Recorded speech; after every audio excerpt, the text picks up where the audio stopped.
Amém, queridos. É uma bênção, uma satisfação estar aqui com vocês essa noite. Uma noite que o próprio Senhor separou para a gente, sabe?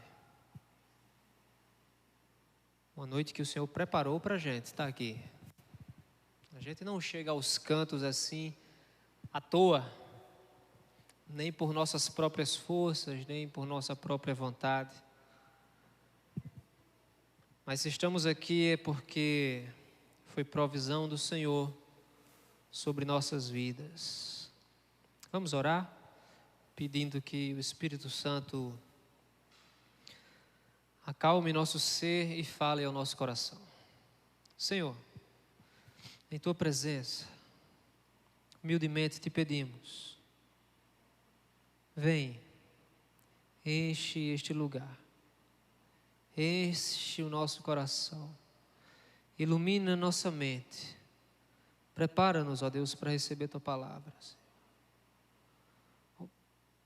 Ó Senhor, nós não somos dignos, mas Tu és amor, Tu és misericórdia, e resolveste, por iniciativa própria, se comunicar conosco, falar conosco, nos ouvir, nos responder.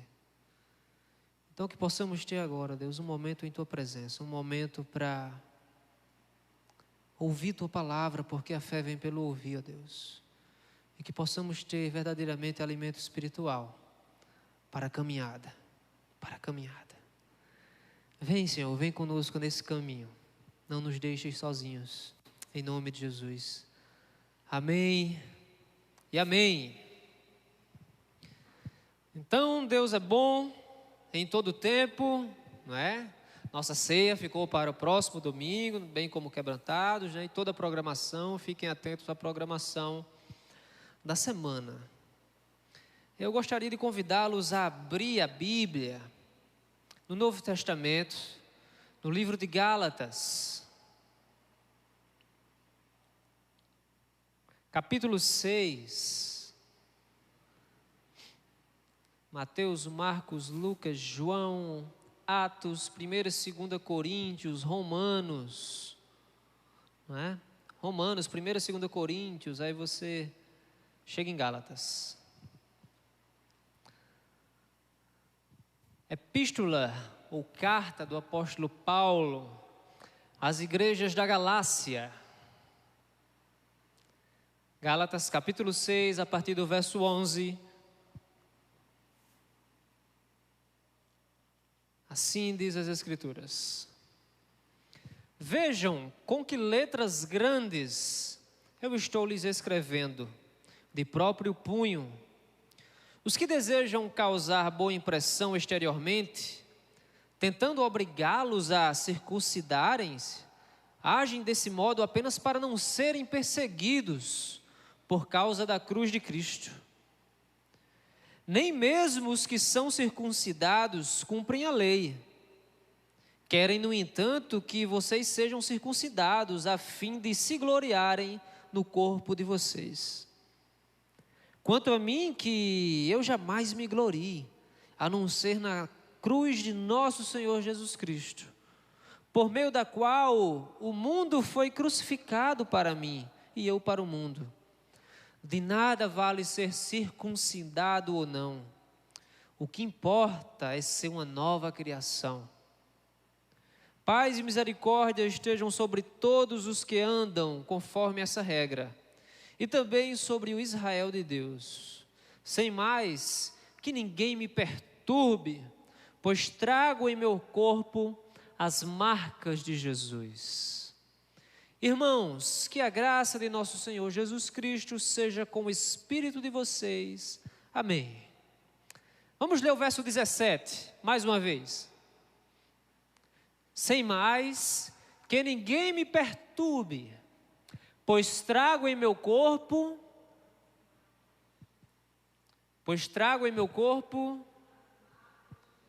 as marcas de Jesus. Irmãos, irmãs, nessa carta, o apóstolo Paulo, ele prega sobre Jesus. Jesus é o tema central de todo o discurso, de toda a pregação, de toda a linha de raciocínio do apóstolo. Paulo quer dar ênfase ao que podemos chamar de verdadeira liberdade.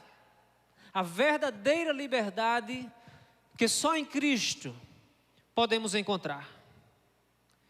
Paulo está querendo dar uma ênfase nessa carta de que o crente, o novo convertido, não está mais debaixo da lei, mas ele é salvo pela fé e somente pela fé. Algumas curiosidades sobre a carta de Paulo aos Gálatas é que Paulo, por motivos de saúde, né? Provavelmente Paulo tinha uma enfermidade nos olhos, na sua visão. Alguns outros estudiosos vão dizer que ele sofreu de uma malária muito forte. Outros vão dizer que, conjecturar que Paulo podia sofrer de crises de epilepsia. Mas a raiz, assim, mais aproximada é que Paulo, de fato, ele sofria com problemas de visão. E por esses motivos, ele demorou mais tempo na Galácia. Também temos alguma ênfase neste texto aos Gálatas, que há um constante atrito entre Paulo e os mestres chamados judaizantes. Quem eram os judaizantes? Eram cristãos judeus que ainda realizavam práticas e ritos cerimoniais do judaísmo, especialmente a circuncisão. Então, temos aqui nesta carta uma pregação do apóstolo Paulo com o intuito de dizer aos irmãos que é necessário agora a gente olhar para a graça de Cristo. Faz-se necessário agora a gente viver a graça de Cristo e pensar nessa graça. Os novos cristãos, nesse contexto dessa carta, eles ainda eram muito volúveis e gostavam de novidades. E eu digo para a gente, eu digo para vocês, eu digo para a igreja, que devemos ter muito cuidado, assim, devemos ter atenção quando nós vemos que a nossa fé, ela está querendo se enraizar somente pela aparência ou pelas novidades. Existem pessoas que ficam tristes, né, tristonhas, desanimadas, se elas não encontram novidades na programação de sua igreja. Elas ficam tristonhas mesmo. E de igual modo, Paulo identificou isso nos irmãos da Galácia. E por quererem sempre novidades, inovações, novos moveres, novas revelações, esses irmãos se tornavam suscetíveis a falsos ensinos. Alguém certa vez disse que o judaísmo foi o berço do cristianismo e por pouco não foi também o seu túmulo. Pensem comigo. Sabemos que o berço do cristianismo se deu do judaísmo, né? Da religião monoteísta. Jesus, o próprio, era judeu. Contudo, esse berço por pouco também não foi o túmulo do cristianismo.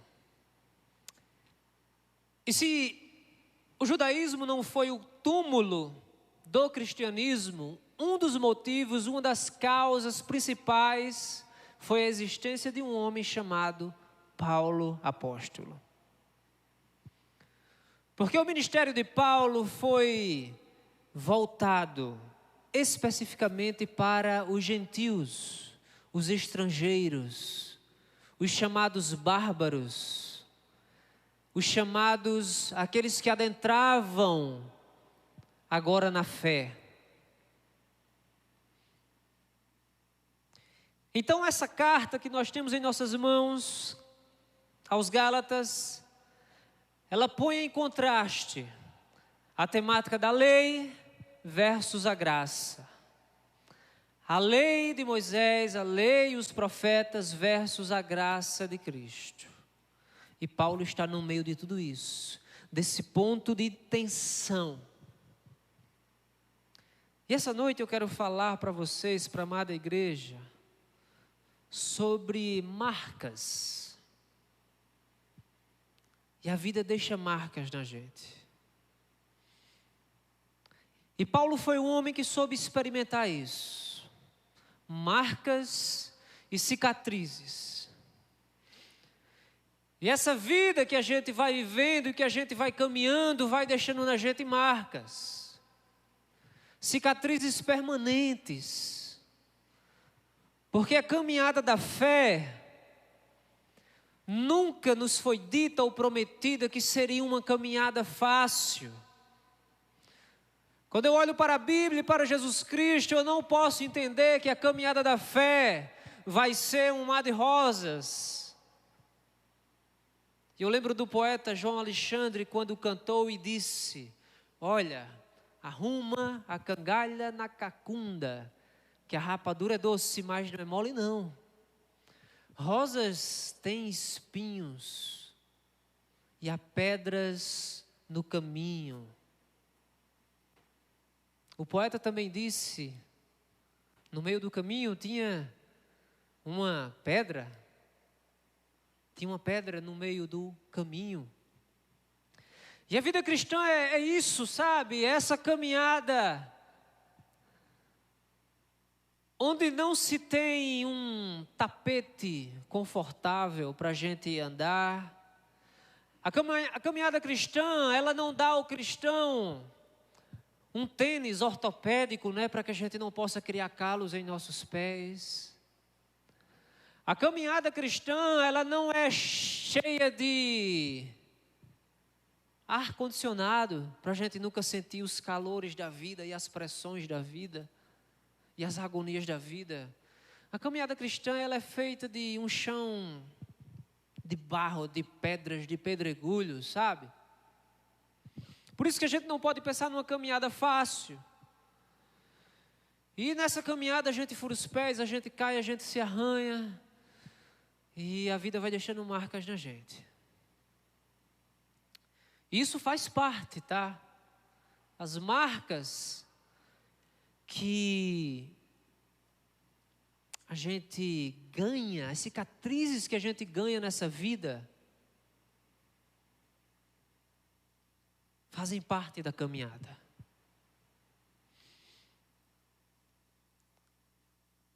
E nessa caminhada com Cristo, nessa caminhada com o Evangelho, nós vamos ganhando uma marca aqui, outra marca ali. Na antiguidade, os senhores marcavam pessoas que eram escravizadas. E nos tempos antigos, a palavra marcas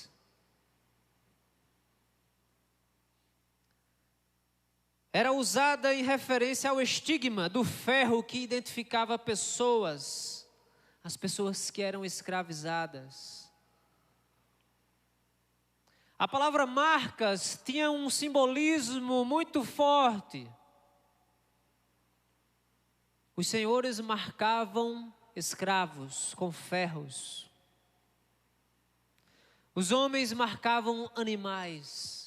Então, na antiguidade, a palavra marcas, ela era sempre associada a essa marca que alguém impunha sobre um outro alguém ou sobre um animal. As marcas da vida. Quantas pessoas já foram marcadas pelo ferro? Mas quantas pessoas hoje continuam a serem marcadas por palavras alheias que são tão dolorosas como que o ferro quente, não é? Quantas pessoas continuam sendo marcadas por palavras e línguas ferinas Quantas pessoas continuam hoje sendo marcadas ou marcando outras pessoas e a vida de outras pessoas com palavras não sábias, com palavras rudes?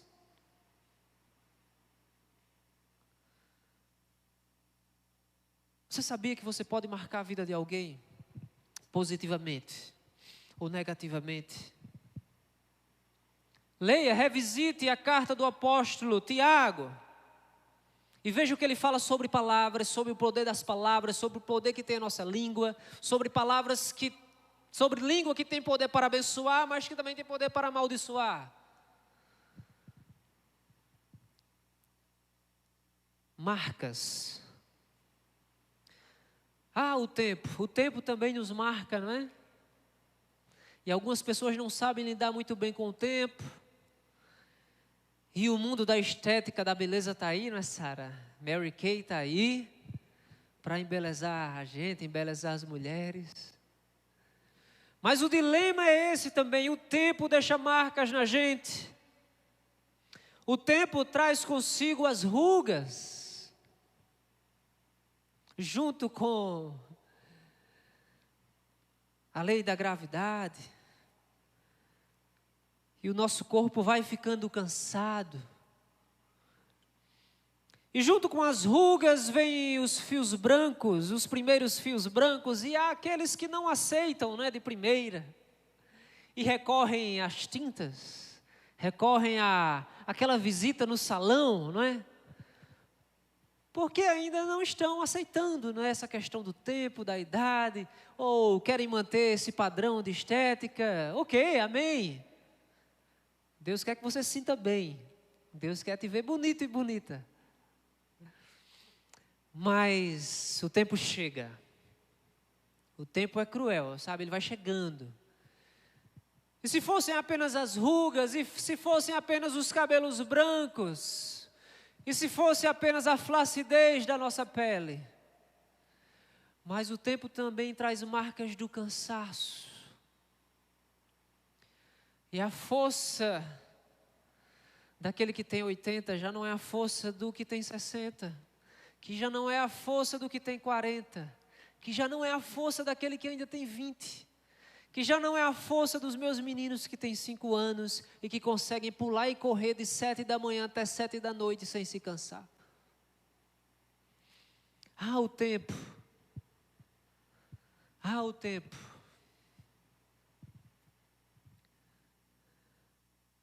Existem também marcas que advêm de ações, de atitudes, e que são postas na vida de outras pessoas por meio de preconceitos, de discriminações.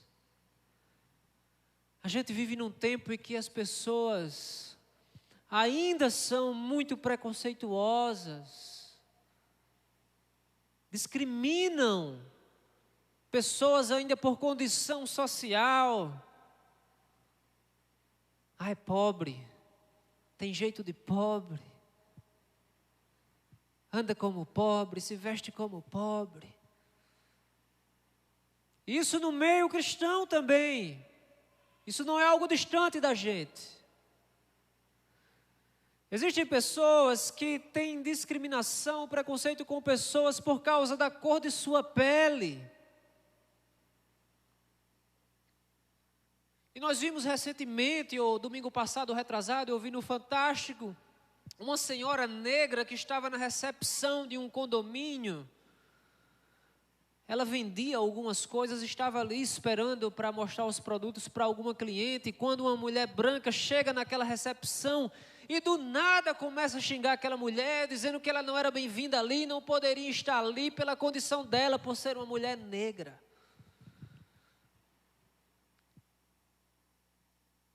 Quando a Bíblia disse que o amor de muitos esfriaria nos últimos tempos, isso é um exemplo muito forte e muito real dessas palavras.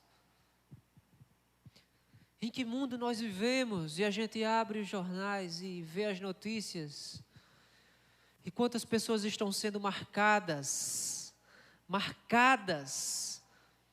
pela guerra, lá na Europa agora, as guerras que acontecem na África, vidas marcadas por tragédias,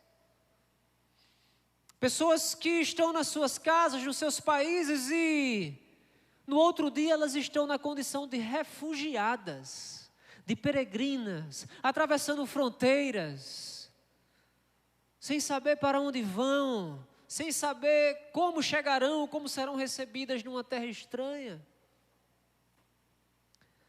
Como esses 2 últimos anos deixaram marcas profundas em nossas vidas. A doença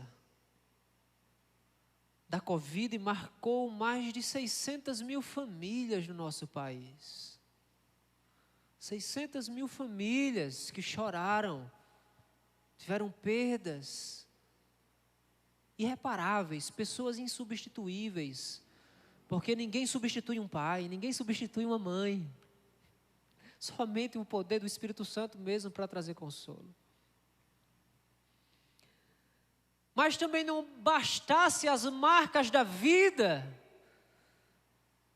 que se dá pelos relacionamentos, pelas tragédias, pelas condições naturais, há também as marcas do pecado. E essas deixam marcas profundas.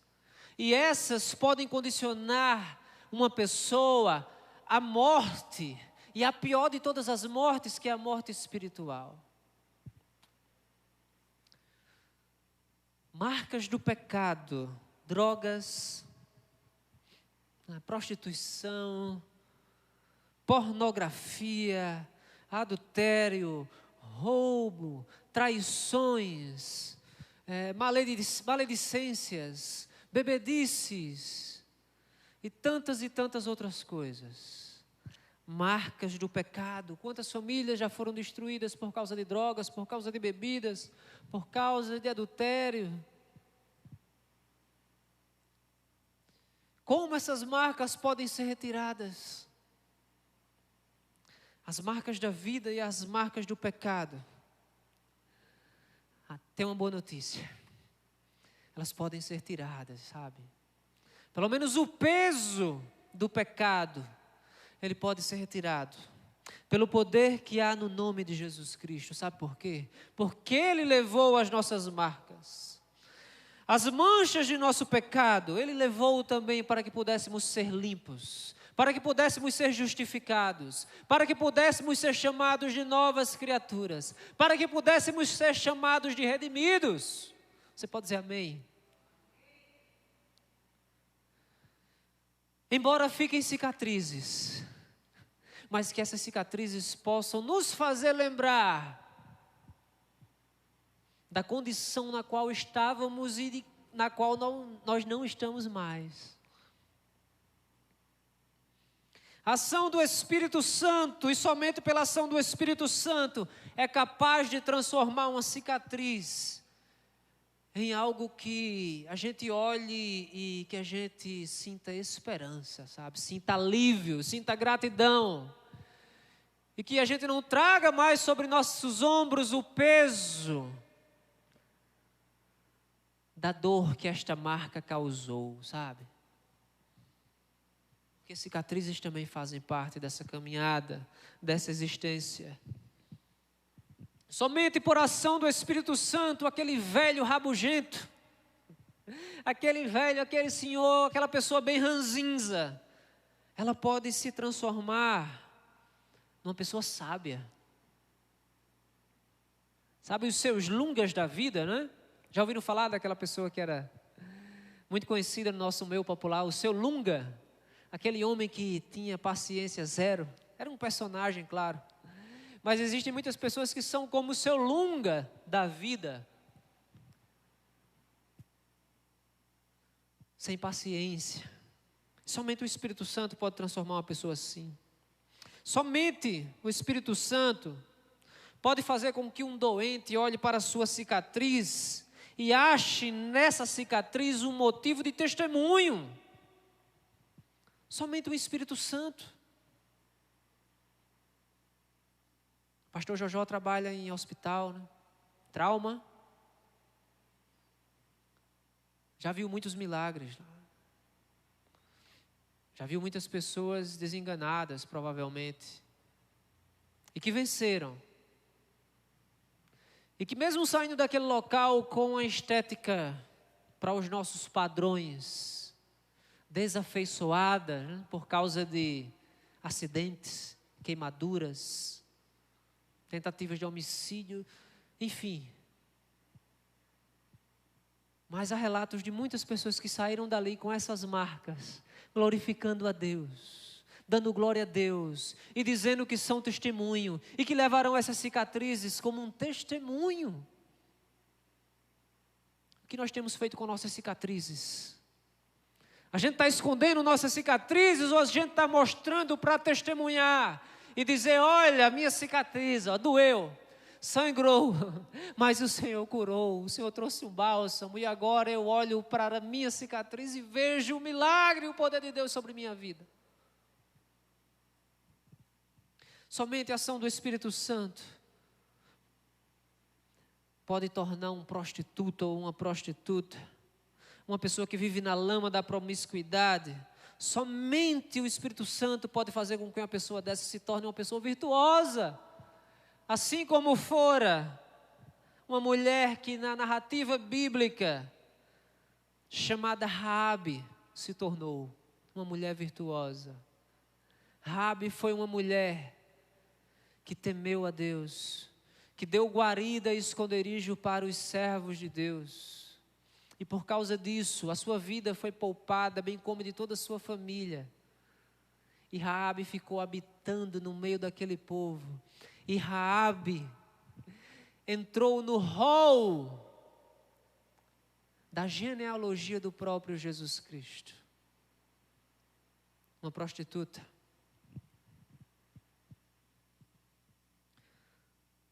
Somente a ação do Espírito Santo pode fazer com que quem roubava pare de roubar e passe a ser agora um homem generoso, uma pessoa generosa e solidária. Zaqueu é um exemplo. Somente a ação do Espírito Santo é capaz de transformar as marcas e cicatrizes de um adultério e trazer renovo como fez, e trazer perdão como fez na vida de Davi. Depois leiam Salmo 51. É o relato de arrependimento de Davi. É o relato de Davi encontrando perdão perante Deus. É o relato de Davi confessando o seu pecado e dizendo: Senhor, aqui estão minhas cicatrizes.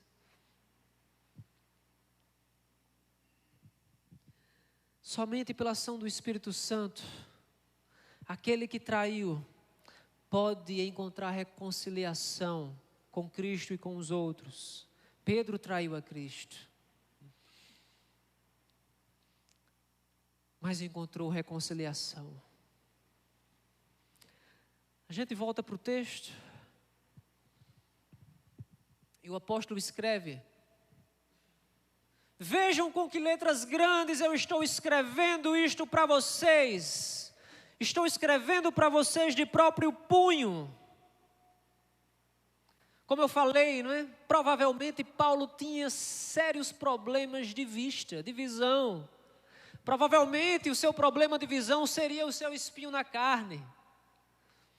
Provavelmente Paulo não escrevia e não redigia suas cartas, as suas epístolas, mas sim um escriba o fazia, um companheiro de viagem o fazia, como Lucas, o médico amado, assim o fez, ao redigir Atos dos Apóstolos, que fora ditado pelo apóstolo Paulo. Então Paulo tinha uma condição de limitação visual. Mas nesse versículo ele fez algo diferente. Ele disse: olha, vem cá, quem vai escrever sou eu. Eu vou redigir. E vou escrever com letras grandes. Porque se eu tenho dificuldade de ler, eu quero também que quem receba essa carta não tenha dificuldade de ler. E vejam com que letras eu escrevi. Com letras grandes. Em algumas versões diz com letras garrafais. E eu mesmo, apóstolo, escrevi de próprio punho. O que eu consigo extrair para mim, para a minha vida, para nossas vidas desse versículo, para aplicar às nossas vidas? Quais são as nossas prioridades? Quais são as suas prioridades? Paulo sabia qual era a prioridade dele. Havia uma mensagem a ser levada, havia uma mensagem a ser pregada para as igrejas da Galácia. E Paulo sabia qual era a sua prioridade. Paulo sabia qual era a sua obrigação e sua missão. E a gente aprende que manter prioridades nem sempre nos deixa em uma situação de conforto. Sabe quando você assume uma responsabilidade e você coloca como prioridade? Não necessariamente é aquilo que você gostaria de estar fazendo. Não necessariamente é aquilo que você está preparado para fazer, mas você deu sua palavra. Você colocou como prioridade na sua vida e como meta. Eu não imagino que tenha sido fácil para Paulo redigir isso, devido à sua questão de debilidade visual. Não sei se ele escreveu à noite, a situação era mais difícil ainda, né? À luz de vela, de lamparinas. Mas Paulo sabia qual era a sua prioridade. Que possamos aprender isso. As nossas prioridades nem sempre nos colocarão em uma situação de conforto. Chega da gente querer viver uma vida mal acostumado. Nós vivemos numa condição de conforto muito boa, gente. Olha para esse templo. Olha que conforto. Olha que beleza, olha que estética. Pensa na tua casa, que é bênção de Deus, não é? Foi Deus que te deu aquele cantinho lá e é um conforto. E tanta gente não tem esse conforto.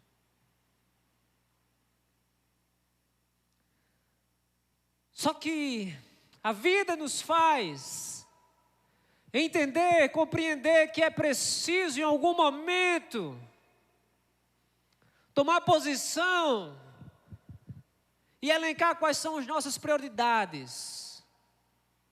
E exercer, e fazer acontecer, mesmo que estejamos em situação de desconforto. Está desconfortável lá no teu trabalho, no teu emprego, não importa, continua pregando a Jesus e testemunhando a Jesus. Está desconfortável na tua casa, continua dando testemunho e sendo servo e serva de Jesus na tua casa. Está desconfortável lá nos teus negócios, continua colocando Deus em primeiro lugar, Deus em primeiro lugar, Deus em primeiro lugar. Está desconfortável, que você possa dizer glória a Deus. Está desconfortável, mas Ele está contigo no barco. Prioridades. E Paulo continua. Os que desejam causar boa impressão exteriormente, tentando obrigar vocês, ó irmãos da Galácia, a se circuncidarem, eles estão agindo desse modo apenas para não serem perseguidos por causa da cruz de Cristo. E aqui nós temos um problema localizado naquela igreja da Galácia. Paulo percebeu que os judaizantes, dentro do judaísmo, irmãos, é interessante que vocês entendam. Dentro do judaísmo existiam variações, não é? Eu diria assim, segmentos religiosos distintos, né? Existia o grupo dos saduceus, os grupos dos fariseus, os grupos dos essênios, era um grupo mais isolado que estava no deserto. Existia o grupo dos judaizantes. Quem eram os judaizantes? Eram aqueles que tinham acabado de se converter ao cristianismo, contudo não abriam mão da lei dos ritos cerimoniais. Existiam os zelotes. Então, preste atenção, os judaizantes estavam querendo obrigar os novos convertidos, os gentios que se convertiam, a passarem pelo processo de circuncisão, que era uma pequena cirurgia, né, feita nos homens, e era como uma marca para o judeu, era um símbolo para o judeu, né, onde se fazia uma pequena cirurgia e arrancava-se ali o couro do prepúcio, né, do órgão genital masculino. Então, o grande dilema era esse. O cara era recém-convertido e dizia, como assim? Eu tenho que passar por uma cirurgia? Assim, logo no meu membro? Assim, como é que é assim? Pessoas que não vinham da cultura judaica, sabe? E a religião, ela tem que ter muito cuidado também com as questões culturais, né? A gente não pode querer pregar o evangelho sem entender o contexto, sem entender a cultura. Eu não posso, dando um exemplo da questão cultural, eu não posso querer ir para a China pregar em português, porque ninguém lá vai me entender. Eu tenho que entender o contexto, eu tenho que aprender o idioma, eu tenho que aprender os costumes, para que eu seja uma bênção lá, e não a pedra de tropeço, nem motivo de escândalo. Vocês entendem? Então os judaizantes estavam querendo pressionar os novos convertidos a passarem por essa cirurgia. Só que Paulo dá aqui os motivos. Paulo está dizendo, olha, os judaizantes só querem causar boa impressão. Eles só querem manter uma pose. E estão agindo desse modo com vocês. Para quem chegou depois, nós estamos em Gálatas capítulo 6, a partir do verso 11, tá? Estão fazendo isso porque eles têm medo de serem perseguidos por causa da cruz de Cristo. E quem era que estava querendo perseguir ali os judaizantes e os novos convertidos? Era esse outro grupo chamado de zelotes. Rapaz, os zelotes eram difíceis. Era um grupo extremamente radical do ponto de vista religioso e político. O cara ser um radical religioso é ruim. O cara ser um radical político é coisa ruim. Imagina quando junta as duas coisas. Pronto, era esse grupo aqui, os zelotes. Eles justificavam que se para chegar a algum fim, valia a pena até ir para a espada, meter a peixeirada, cortar a orelha. Os zelotes, eles eram ultranacionalistas e queriam a todo custo trazer a independência de Israel do Império Romano. Mas eles queriam conquistar isso na força do braço, na força da espada. E os judaizantes estavam com medo deles. Estavam querendo pressionar os novos convertidos.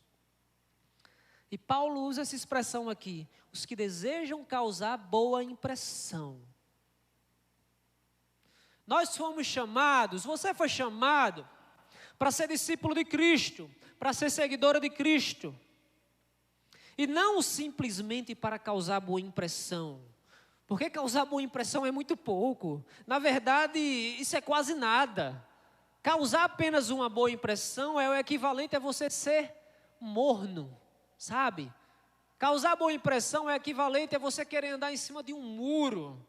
Causar boa impressão é o equivalente a você querer fazer a política da boa vizinhança. E não querer dizer que pecado é pecado. E não querer confrontar alguém em amor. Não é? É querer passar a mão na cabeça de todo mundo. É querer atenuar o evangelho. É querer abrir condicionantes. E aí? Nós somos chamados apenas para causar boa impressão? Paulo estava dizendo, olha, essa galera aí só quer causar boa impressão. E por isso que a gente tem que ter cuidado com a religiosidade, porque a religiosidade, às vezes, ela nos condiciona a querer mostrar um estereótipo, a querer mostrar o exterior, a querer mostrar apenas uma boa impressão. Mas quando a gente tem uma boa impressão de alguém, geralmente quando a gente diz, eu tive uma boa impressão dessa pessoa, mas vocês vão concordar comigo, quando a gente tem uma boa impressão de uma pessoa, a gente diz isso a partir do primeiro contato, né, que a gente teve com essa pessoa. Ah, eu vi fulano ali no jantar, numa social, no evento e tal, eu tive uma boa impressão dela. Mas essa boa impressão, ela pode ser enganosa. Porque a gente só conhece vivendo, andando, caminhando juntos. Então que a gente nunca possa cair nessa ilusão de querer causar uma boa impressão apenas por meio da religiosidade. Porque Paulo foi um crítico ferrenho. Esses homens que estavam querendo causar uma boa impressão, na verdade eles não queriam era ser perseguidos por causa do amor, por causa da cruz de Cristo. Na verdade eram covardes. Os judaizantes não queriam essa treta com os zelotes. E os zelotes justificavam, inclusive, o uso da violência para alcançar suas finalidades. Deus se agrada, queridos, quem faz sua obra com zelo, sabe, com amor, com dedicação. Deus se agrada muito de quem trabalha para a edificação da igreja e para a edificação do seu povo. Contudo, não adianta querer justificar barbaridades e atrocidades, justiça com as próprias mãos, em nome de Deus. Não adianta. Deus não pede mais derramamento de sangue.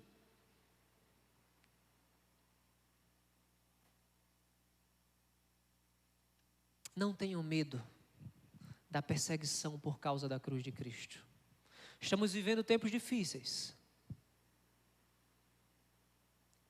E tempos que se tornarão ainda mais difíceis, né? A gente no Brasil, eu costumo dizer que a gente não tem muita noção do que é perseguição religiosa. A gente não tem noção do que é perseguição religiosa. Se a gente for olhar contextos de China, Paquistão, Afeganistão, Coreia do Norte, nesses países há uma perseguição. Existem leis que proíbem pregação do Evangelho, pregação, distribuição de Bíblias, que se fale a palavra Jesus, o nome Jesus. Nesses lugares há perseguição religiosa. No Brasil a gente ainda goza de liberdade. Mas se esse dia chegar, pode ser que a perseguição não chegue no país, mas chegue na sua casa. Quantas e quantas pessoas, eu já vi relatos de pessoas que são perseguidas na sua casa. São perseguidas, eu já vi pessoas que, eu tive um amigo que se converteu em casa, ele pegou a Bíblia, começou a ler na sua casa, e o próprio Espírito Santo foi iluminando aquele entendimento, foi convencendo ele do pecado, da justiça e do juízo. Quando ele viu, ele entregou sua vida para Jesus dentro do seu quarto, depois de ler o Novo Testamento, e ele me disse: Max, depois que eu me converti, eu passei pelos piores momentos de minha vida, porque minha família se levantou contra mim. E aí? Marcas que a gente vai levando na nossa vida. A caminhada cristã não é fácil. Não tenham medo da perseguição, se essa perseguição chegar para você. Versículo 13: nem mesmo os que são circuncidados cumpriram a lei. Eles querem, no entanto, que vocês sejam circuncidados para se gloriarem no corpo de vocês. Ninguém conseguiu cumprir a lei, queridos. Nem os circuncidados, nem aqueles que observavam os 10 mandamentos. Ninguém conseguiu cumprir a lei. Cuidado com os que querem impor e colocar fardos sobre vocês, sobre as costas de vocês. Cuidado com os que querem imprimir em vocês a marca da subserviência, que querem humilhar vocês, que querem amedrontar vocês, mesmo com discursos religiosos. Cuidado com aqueles que dizem assim, para amedrontar as ovelhas: não toque no ungido de Deus, não discorde do ungido de Deus, tenha cuidado com o ungido de Deus. Desconfie de quem usa muito desse discurso, sabe? De amedrontar, sabe? De querer ser um super crente, um ser espiritual elevado, sabe? Tenham cuidado, em nome de Jesus Cristo. Não deixe que imprimam essa marca em vocês, da humilhação, do medo, da opressão. A lei serve apenas para mostrar a nossa necessidade de um Salvador. Vamos lá, irmã Ana Cleide vai ouvir essa mensagem, e a gente tem sempre conversado, né, sobre o Antigo Testamento, o Novo Testamento, Deus no Antigo Testamento, Deus no Novo Testamento. E eu pensei nela quando estava preparando esse esboço, essa mensagem. A lei serve apenas para nos mostrar a nossa necessidade, a nossa carência, a nossa limitação, a nossa condição de pobre, de cego, de nu. a nossa condição de nada perante Deus. Contudo, todavia, a graça é a provisão de Deus para atender às nossas necessidades. A graça é a provisão perfeita de Deus para as nossas vidas. A lei aponta para a nossa cara e diz: você não pode. Você não pode. A graça nos abraça e diz: você não podia mesmo. Mas aquele que tudo pode, se fez um nada, para que você pudesse um dia morar com Ele. Aleluia. A lei, nenhum homem alcançou graça pela lei, nenhum homem alcançou salvação pela lei. Somente pela graça e pela graça. Somente a graça. Verso 14, olha o apóstolo falando: quanto a mim, que eu jamais me glorie, ao não ser na cruz de nosso Senhor Jesus Cristo. Que eu jamais me glorie, nós não temos do que nos gloriar. Se o apóstolo Paulo não teve do que se gloriar, nós não temos do que nos gloriar. Porque a salvação não depende de nossas mãos, a salvação não depende das mãos, das nossas obras. Foi a obra final de Cristo que nos justificou. Não permitam também que imprimam em você a falsa marca da autossuficiência. Repita comigo, assim, se você quiser. Eu não sou autossuficiente. Eu não sou autossuficiente. Ao dizer isso, você está dizendo: eu não posso salvar a mim mesmo. Eu não consigo viver no mundo sozinho por mim mesmo. Eu não consigo nem providenciar o ar que eu respiro, gente. A gente não consegue providenciar nem o ar que a gente respira. A gente não consegue controlar as batidas de nosso coração. Porque nós não somos autossuficientes, nós somos dependentes. Aqui é mais forte. Vim do pó e ao pó voltarei. Eu não sou autossuficiente, vim do pó e do pó voltarei. Mas com detalhe, haverá um grande dia no qual o Senhor chamará os seus, e todos aqueles que estavam já em condição de morte, ressuscitarão, terão um corpo glorificado e estarão com Ele. Aleluia. Glória a Deus.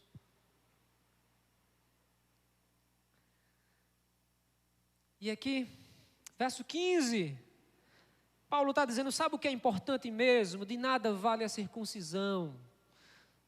Paulo estava aqui confrontando, saindo da sua condição de conforto e confrontando a religiosidade e dizendo: de nada vale se você é circuncidado ou não.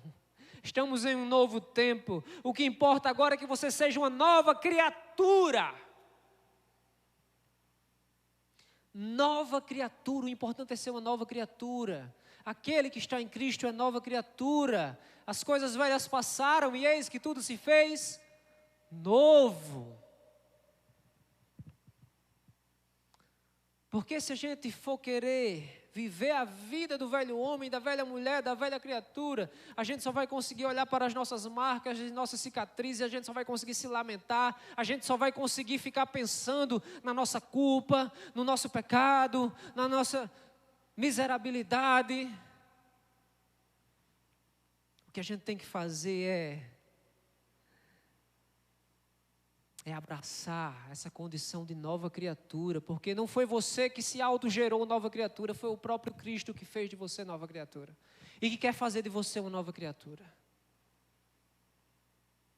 Verso 16, que a paz e a misericórdia esteja sobre todos os que andam conforme essa regra, e também sobre o Israel de Deus.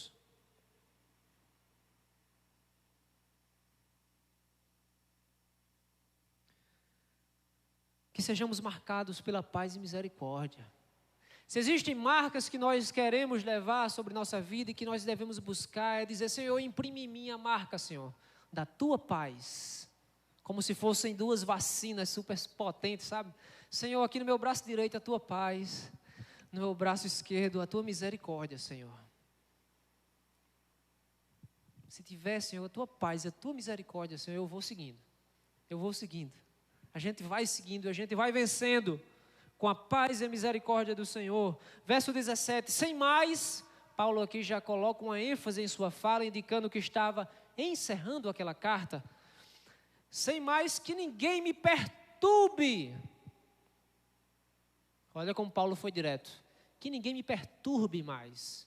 Que ninguém encha meu saco. Que ninguém me moleste. Porque eu trago em meu corpo as marcas de Jesus. Eu trago em meu corpo as marcas do próprio Cristo. Que ninguém tente nos rotular, que ninguém tente colocar um rótulo em vocês. Porque nós temos a marca, é a marca de Cristo. Não é a marca do mundo, é a marca de Cristo. Paulo tinha marcas, Paulo tinha cicatrizes.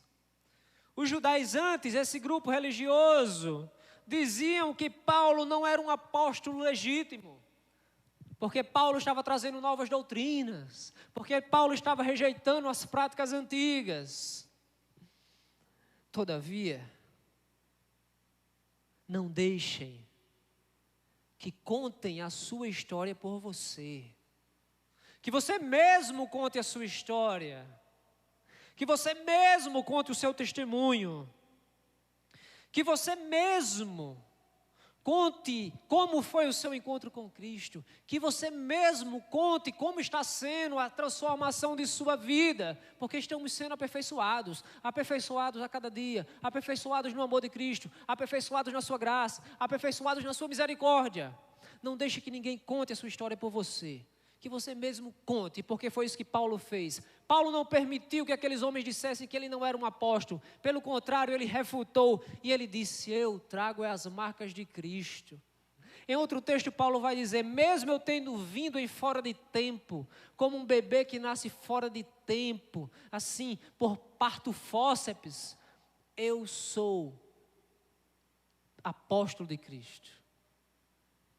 Ainda tendo chegado um pouco depois ao apostolado, não cheguei junto com os 12, mas cheguei depois.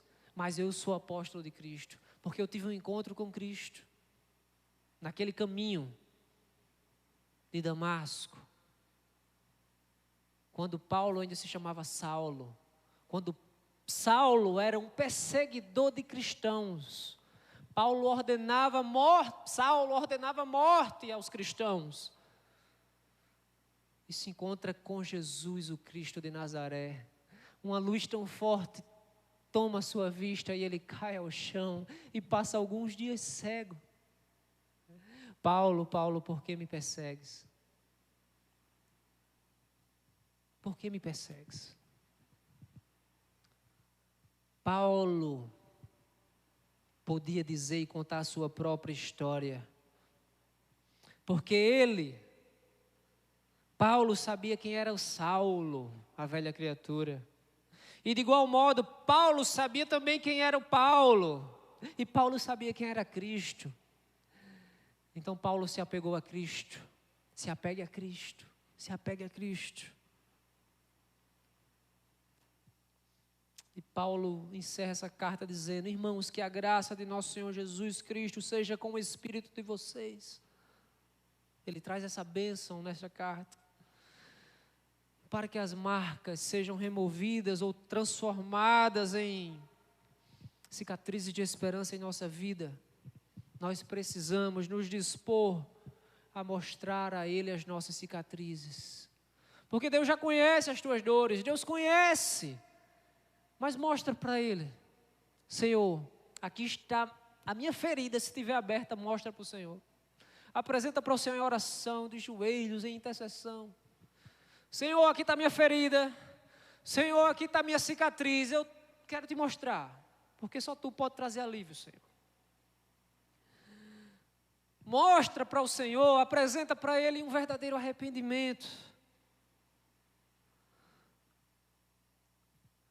Para que essas marcas e essas dores sejam atenuadas, é preciso arrependimento, queridos.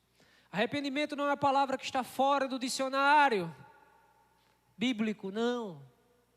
Estão querendo pregar um evangelho aí por fora, onde não existe a palavra pecado, onde não existe a palavra arrependimento.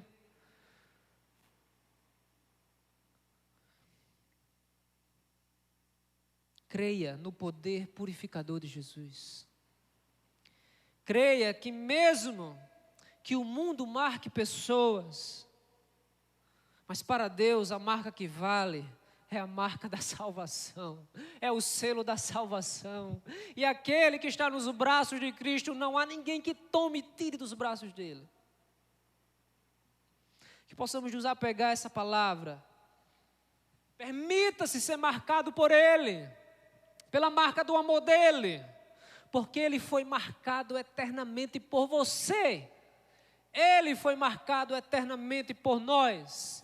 Os relatos do Evangelho contam que o Senhor, depois de sua morte e depois de ressuscitado, apareceu aos seus discípulos. E esses homens, sem palavras, sem ar, felizes, maravilhados, foram contar para um homem que não estava com ele, chamado Tomé. E Tomé disse: eu não acredito. Só se eu colocar, olha, só se eu colocar os meus dedos nas marcas dos cravos, só se eu colocar minha mão na sua ferida aqui, na lateral, porque Tomé sabia que ele foi ferido aqui com uma lança, e desse ferimento jorrou muito sangue, muita água. E Tomé disse: olha, só se eu colocar o meu dedo ali, a minha mão, aí eu vou crer, se eu tocar. E uma semana depois, o texto diz que aqueles homens estavam ainda assustados, estavam numa casa de portas fechadas, quando de repente Jesus aparece. Não precisou abrir porta, Jesus apareceu. E Jesus chegou logo dizendo duas coisas. Primeira coisa: paz seja com vocês. E a segunda coisa que Jesus disse foi: vem, Tomé. Agora chegou a tua vez, Tomé. Vem, Tomé, toca aqui, ó. Jesus, mesmo estando com o corpo ressuscitado, glorificado, as marcas estavam lá. As marcas estarão lá, e quando nós nos encontrarmos com Ele, nós veremos estas marcas, as mesmas que Tomé viu e pôde tocar. As marcas que fizeram Tomé se arrepender daquela incredulidade. A incredulidade que a gente vive todos os dias também. E Tomé tocou nas mãos do Senhor. E tocou ali no Senhor. E ele não pôde mais duvidar. E Jesus disse: bem-aventurados aqueles que não precisaram ver para crer. Nós somos hoje esses bem-aventurados, porque nós não vemos o Cristo, nós não andamos com Ele. Mas nós acreditamos que Ele leva consigo por toda a eternidade as marcas. Essas marcas que foram feitas por amor de nós. Obrigado, Senhor, por Tua graça. Obrigado, Senhor, por Tua bondade. Permita-se ser marcado por Jesus, porque Ele foi eternamente marcado por você. Vamos ficar de pé, eu vou cantar uma música agora.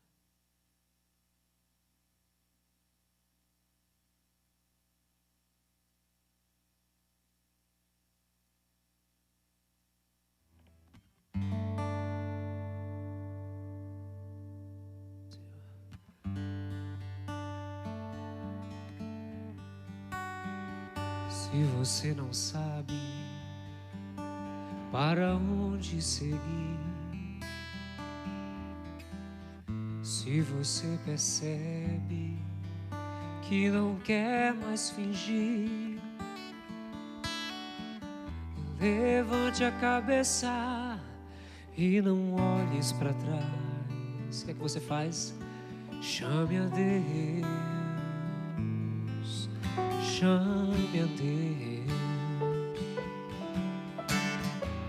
Se sua vida anda pra um abismo sem fim,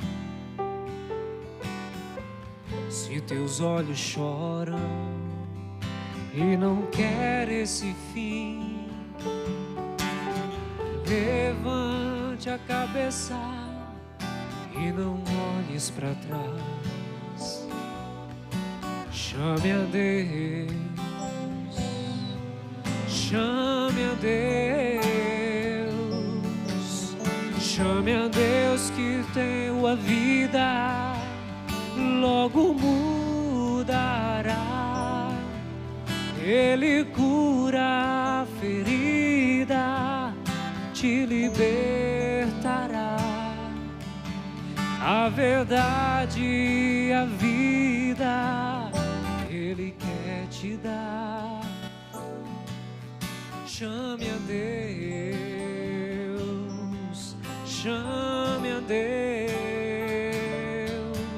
chame a Deus que o tempo passa e não volta mais.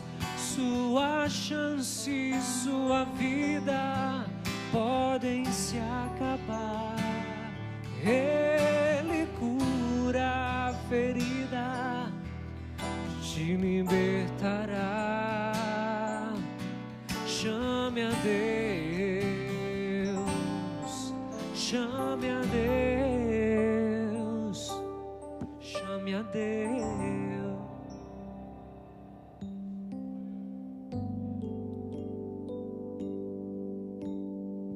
Se você não sabe para onde seguir,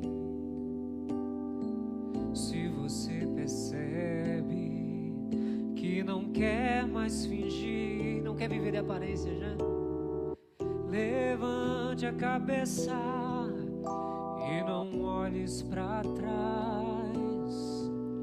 Chame a Deus, chame a Deus.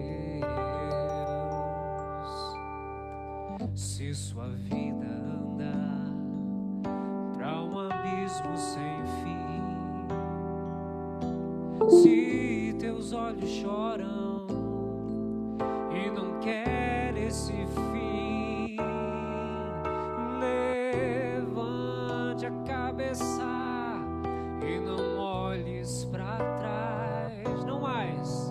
Chame a Deus, chame a Deus,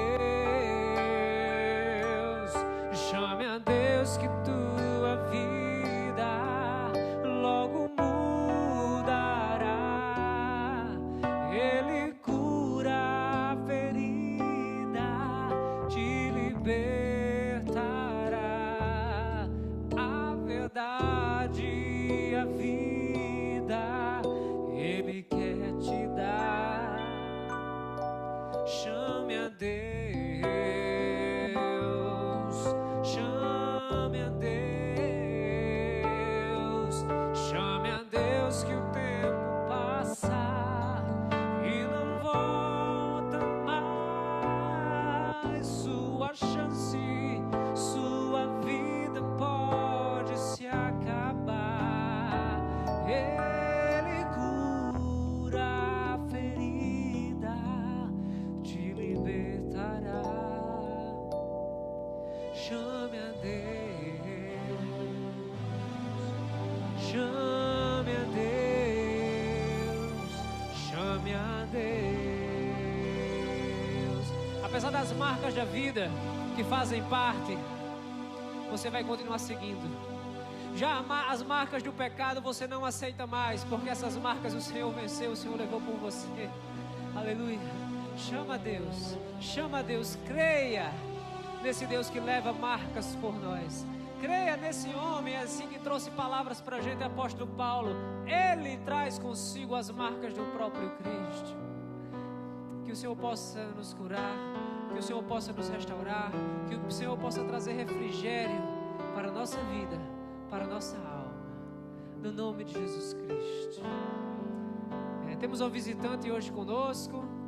Deus te abençoe, tá? Você está na casa do Pai, na casa de Deus, é sempre bem-vinda. Em nome de Jesus. Que o amor de Deus, o nosso Pai, que a graça salvadora e redentora do nosso Senhor Jesus Cristo, e que as doces consolações do Espírito Santo seja com todo o povo de Deus, hoje e para todos sempre. Amém, amém. Deus abençoe, tenha uma semana abençoada. Domingo estaremos aqui, culto de Santa Ceia. Terça-feira, clube de leitura. Amanhã, encontro dos cursilistas. Quinta-feira, culto no lar, tá? Então, Deus abençoe vocês e vamos ser igreja, vamos estar juntos, vamos viver juntos e vamos andar juntos em nome de Jesus. Amém, amém. Deus abençoe vocês.